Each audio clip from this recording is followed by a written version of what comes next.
দেশবাসী শোনেন বলি সব জোড়া, জয়পুরহাট জেলার কথা করি বর্ণনা, ও ভাই করি বর্ণনা।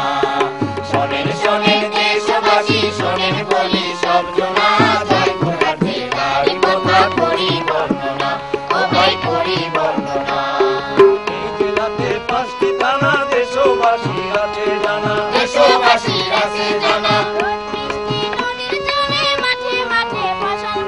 মাঠে মাঠে ফসল ফলে, এরকম আটশোরিশার নাই যে কোনো তুলনা, জয়পুরহাট জেলার কথা করি বর্ণনা, ও ভাই করি বর্ণনা। সদর থানায় চুনা পাথর চিনির কল দেখতে পাই, চিনির কল দেখতে পাই। আছে 12 শিবালয়, আছে 12 শিবালয়। বাংলা দেওয়ান বধ্যভূমি একাত্তরে বর্ণনা, জয়পুরহাট জেলার কথা করি বর্ণনা, ও ভাই করি বর্ণনা।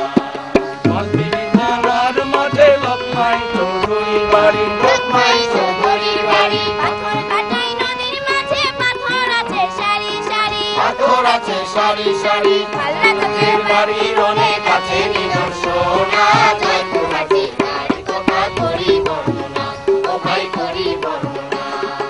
আক্কেলপুর থানাতে গেলে গোপীনাথপুর মন্দির ভাই, গোপীনাথপুর মন্দির ভাই। 100 বার গোপালের মা, গোপালের মন্দিরে পাই। গোপালে মন্দিরে পাই। দেশের শ্রেষ্ঠ পোহাটি মেলায় হয় অনেক বেচা কিনা, জয়পুরহাট জেলার কথা করি বর্ণনা, ও ভাই করি বর্ণনা।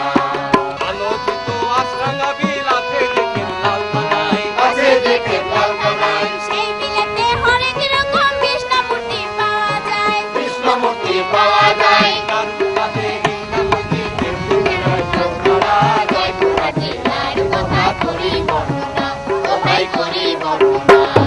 কালাই থানার মান্দার দ্বীপে সন্ধ্যাবতীর বনবাস, সন্ধ্যাবতীর বনবাস। ঐতিহাসিক মেলা লেগে পিকনিক হয় 12 মাস। পিকনিক হয় 12 মাস। আরো সাথে পীরের মাজার বেগুন নামে আস্তানা, জয়পুরহাট জেলার কথা করি বর্ণনা, ও ভাই করি। বন্ধুরা, এমন একটা সময় আমরা জয়পুরহাট অভিযান শেষ করছি যখন আকাশে জমেছে কালো মেঘ, ধেয়ে আসছে কাল বৈশাখী। কি যে হবে বলা যাচ্ছে না। তাই কোনো কিছু ঘটার আগেই আপনাদের কাছ থেকে বিদায় নিয়ে যাচ্ছি। দেখা হবে আগামী পর্বে বাংলাদেশের অন্য কোনো জেলার অন্য কোনো দারুণ দারুণ লোকেশনে। তো বন্ধুরা, জয়পুরহাটের গান শুনতে শুনতে আমাদেরকে বিদায় দিন। বাংলা পথের সাথে থাকার আমন্ত্রণ রইল। ভালো থাকবেন। বিশ্ববাসী ফাতেমা নাদিরা বেগম, ফাতেমা নাদিরা বেগম। মধুর সুরে গান গায়া যা দিলরুবা খান খুরশিদ আলম। দিলরুবা খান খুরশিদ আলম। ইতিহাস সম্পর্কে দিলা গান কবিতার রচনা, জয়পুরহাট জেলার কথা করি বর্ণনা, ও ভাই করি বর্ণনা। ওদের সবার পক্ষ থেকে দেশবাসীকে জানাই সালাম, দেশবাসীকে জানাই সালাম। একে একে জয়পুর জেলার অনেক কথাই বলে অনেক কথাই বলে গেলাম। গেলাম। বন্ধুটি হলে পরে চাইবে ক্ষমা মার্জনা, জয়পুরহাট জেলার কথা করি বর্ণনা, ও ভাই করি বর্ণনা। শোনেন শোনেন